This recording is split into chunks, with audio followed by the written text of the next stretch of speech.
నమస్తే అమ్మా. నమస్కారం అమ్మా.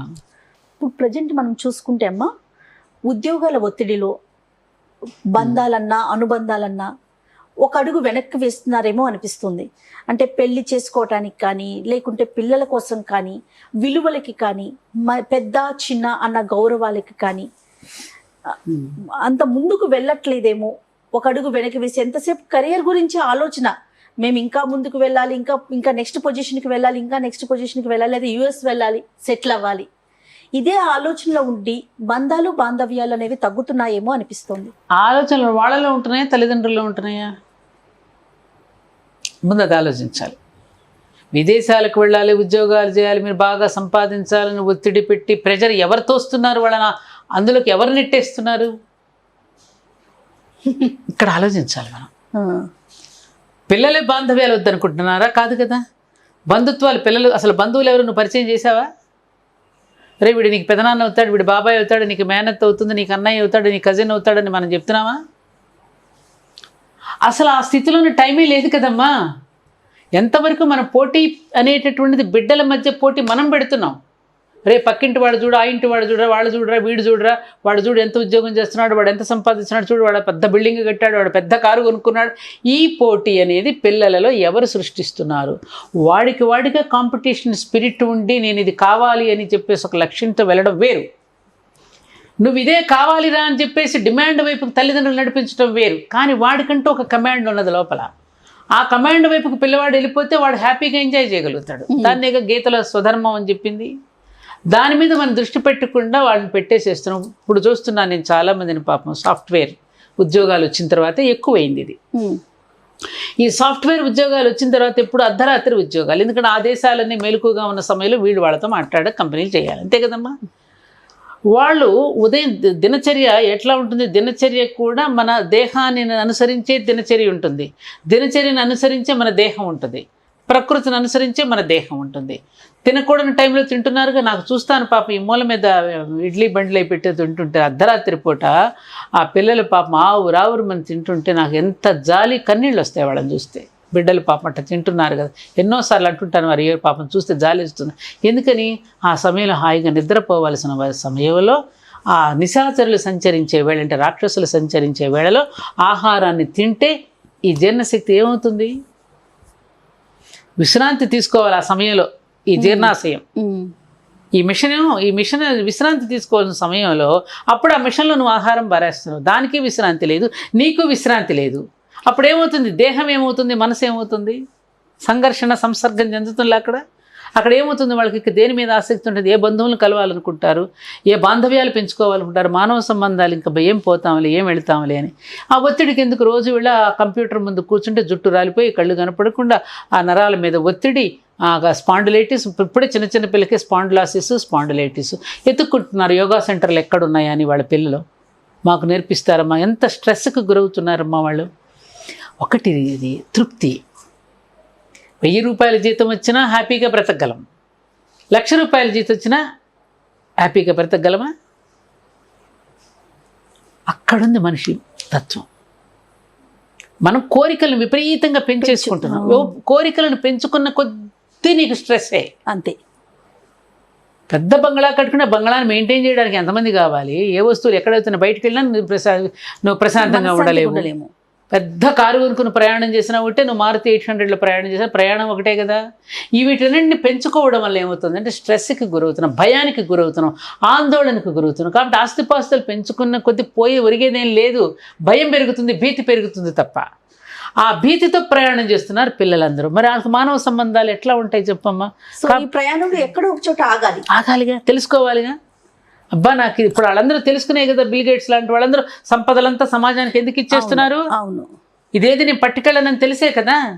కాబట్టి ఉన్నంతకాలం తృప్తిగా. అప్పుడు గుడిసెలో ఉన్నవాడిని నువ్వు చూడు, ఉదయం సాయంకాలం హాయిగా కూలి పని భార్యాభర్తలు ఇద్దరూ చేసుకుని వచ్చి, నేను చూస్తూ ఉంటాను ఆ ఫుట్పాత్ల మీద వెళ్తూ ఉంటే అప్పటికప్పుడు పొయ్యి వెలిగించుకుని అన్నం ఉడుకుతూ ఉంటే ఆ గిన్నెల్లో పెట్టుకుని నవ్వుకుంటూ సరదాగా ఒక ఎండుమిరపకాయ, ఒక ఏదో ఒకటి చిన్న పచ్చడో గంజో పెట్టుకుని అన్నం తింటూ హ్యాపీగా నిద్రపోతున్నారు ఆరు బయట వాళ్ళు.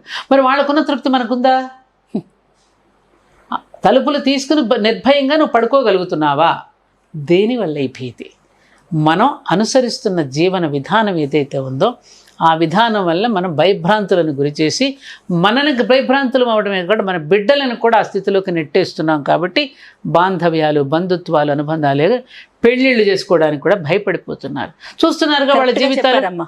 పెళ్ళిళ్ళు ఎందుకు భయపడుతున్నారు ఇవాళ? ఈ సాఫ్ట్వేర్ ఉద్యోగాలు నిరంతరం ఉంటున్నారమ్మ. స్ట్రెస్, తలకాయ ఉంది. ఆ తలనొప్పిలో వాడు ఎప్పుడు గబుక్కుని ఇంటికి వచ్చి భార్యని ఏదో ఒక మాట అంటాడు. సహజం. ఈవిడ నా మనిషి కదా. ఎప్పుడైతే మీరిద్దరూ వివాహం చేసుకుని ఒకటైపోయారో, ఈవిడ నాది, అతను నావాడు అనుకున్నప్పుడు నావాడిని బయట వాళ్ళనంటే ఊరుకోరుగా నీ మనిషిని అంటే పడుతుంది. అవును. ఇప్పుడు మేమందరం అలా భావించిన నన్నుగా ఇంకెవరిని అంటారులేండి, ఆయన మనిషిని కదా నేను అనుకుని ఇప్పుడు అనుకోరు కదా. ఇద్దరు సంపాదించేసరికి ఈగోస్ వచ్చేస్తున్నాయి. ఆ మాటలో చిరాకులు ఏదో ఒకటి అనేస్తాడు.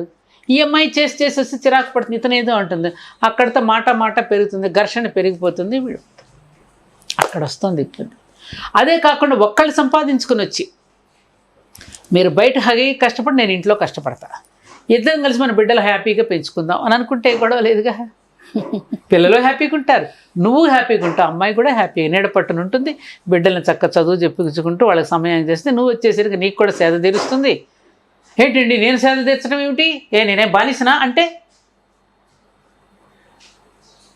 దొరకునా ఇటువంటి సేవ అనుకోవడంలో ఒక ఆనందం ఉంది. ఇది వెట్టి చాకరీ ఏమిటి అనుకోవటప్పుడు వెష్ట కలుగుతుంది. భావనలో తేడా ఉంది అక్కడ.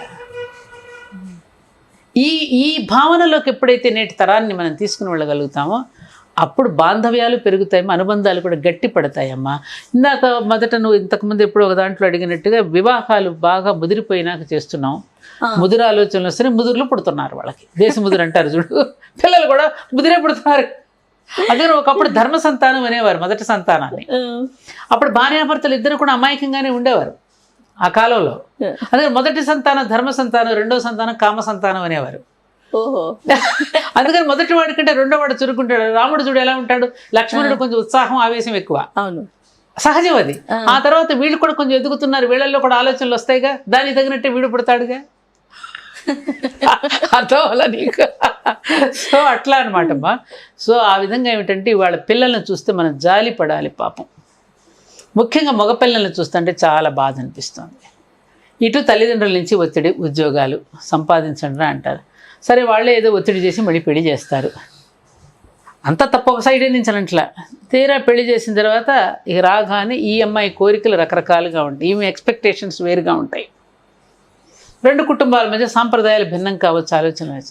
ఆ ఒకటి కావటం అనే దగ్గర ఒక చిన్న విషయానికి కూడా పెద్ద రాద్ధాంతం చేసేసుకుంటున్నారు, అమ్మాయి కానీ అబ్బాయి కానీ. అమ్మాయిదే తప్పట్లేదు, అబ్బాయి కానీ. ఒకరినొకరు ఏ విధంగా చేసుకుంటారు. కమ్యూనికేషన్ స్కిల్ అంటారు చూడమ్మా.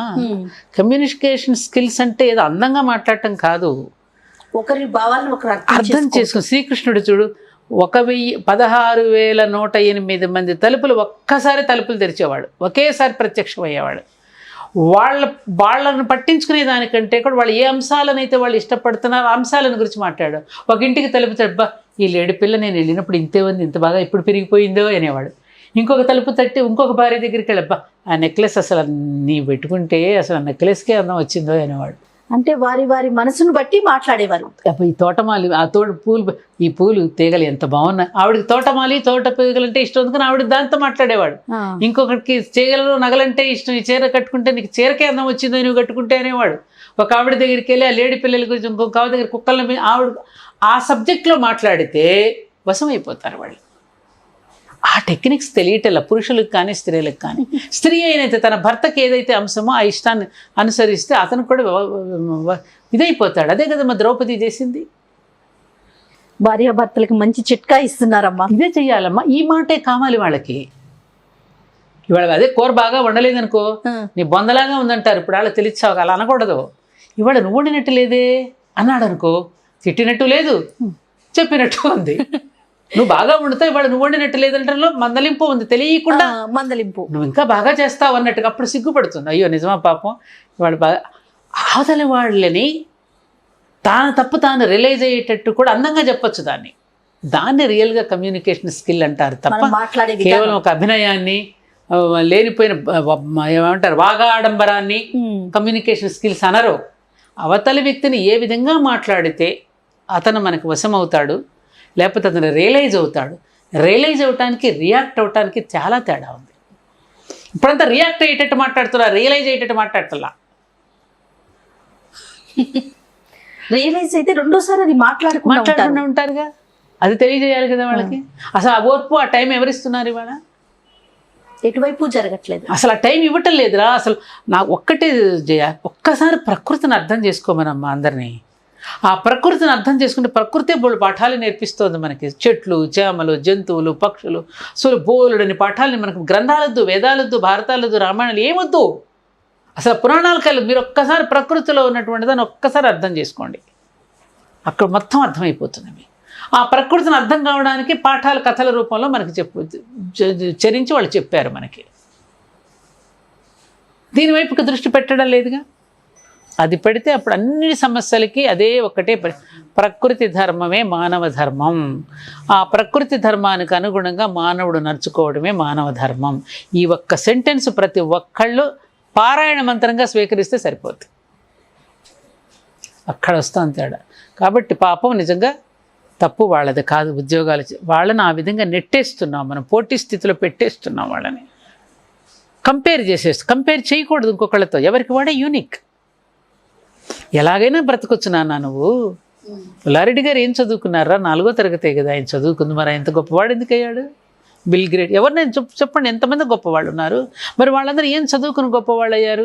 అలా చదువుకోవద్దని నేను అనడంలో వాళ్ళ నిరాశకు గురి కానివ్వకుండా ఏ పనినైనా చేసి గౌరవంగా ఉండాలి. 2 తప్పులు చేయకూడదు, కానీ మిగతాది ఏదైనా చేసి సంపాదించుకోవచ్చని ఒక భరోసాని, ధైర్యాన్ని తల్లిదండ్రులు కానీ పెద్దవాళ్ళు బిడ్డలకి ఇస్తే ఇంత నలిగిపోవటానికి ఉండదమ్మా. మా మాస్టర్ గారు ఎప్పుడు అనేవారు, జీవితం నలగడానికి కాదు ఉన్నది, మానవుడు మాధవుడు ఈ భూమి మీద వెలగడానికి. ఎందుకు నలగొట్టుకోవాలి మనం? ఇంత అద్భుతమైనటువంటి జీవితాన్ని భగవంతుడు మనకిస్తే నలిగిపోవడానికి కాదు కదా ఇది. ఆ ఒడుపు, జీవించటంలో ఉన్న ఒడుపును నేర్పించండి వాళ్ళకి. ఉదయం లేచిన దగ్గర నుంచి దినచర్యలు ప్రారంభం చేసినప్పుడే పెద్దవాళ్ళకి ఎలా నమస్కారం చేసుకోవాలి. ఒరే ఇదంతా చూడరా, ఈ ఆకాశం ఏమిటి, ఈ భూమి, ఈ నేల, ఈ ప్రకృతి చూడరా, మనకి ఎన్ని ఇచ్చిందో, ఈ అన్నం ఎలా వచ్చింది అనుకున్నావు మనకి అని. ఇలాంటి అన్నం తింటూ కూడా వాళ్ళకి అప్పుడప్పుడు ఇటువంటి విషయాలు చెప్తూ ఉంటే ఆ పిల్లలు కూడా వెలుగుతారు. వాళ్ళు కూడా ఒక రకంగా మానసికంగా వాళ్ళు ఆలోచిస్తారు. అన్నింటికీ ఒక ధన్యవాదపూర్వకంగా, కృతజ్ఞతాపూర్వకంగా చరించడానికి అవకాశం ఉంటుంది. ఇదంతా మా నాన్నే సంపాదించాడు, ఇదంతా మా అమ్మాయి సంపాదించింది, ఇదంతా మా నాన్నే కష్టపడి కట్టించాడు అనే ఫీలింగ్లు వెళ్ళిపోతారు. దీని వెనక ఇంత కథ ఉందిరా అని చెప్పాలి వాడికి. రే నేను కాదురా, మా ఫాదర్ మాకు అలాగే చెప్పేవారు, ఇదంతా నాది కాదనేవారు నాన్న. మీ తాతగారి అట్లా తల్లిదండ్రుల గురించి గొప్పలు చెప్పుకునేవాళ్ళు. వాళ్ళ ఏ తల్లిదండ్రులు చెప్తున్నారమ్మా? అసలు తల్లిదండ్రులకంటూ ఒక రూమ్ పెడుతున్నారా? మా బెడ్రూమ్ అండి, మా మాస్టర్ బెడ్రూమ్ అండి, మా గెస్ట్ రూమ్ అండి, గడిది గుడ్డండి అని చెప్తున్నారు. కానీ మా పేరెంట్స్ వచ్చినప్పుడు ఉండడానికి మా పేరెంట్స్ కోసం ఈ రూమ్ పెట్టానండి అని ఎవడని అంటున్నాడు?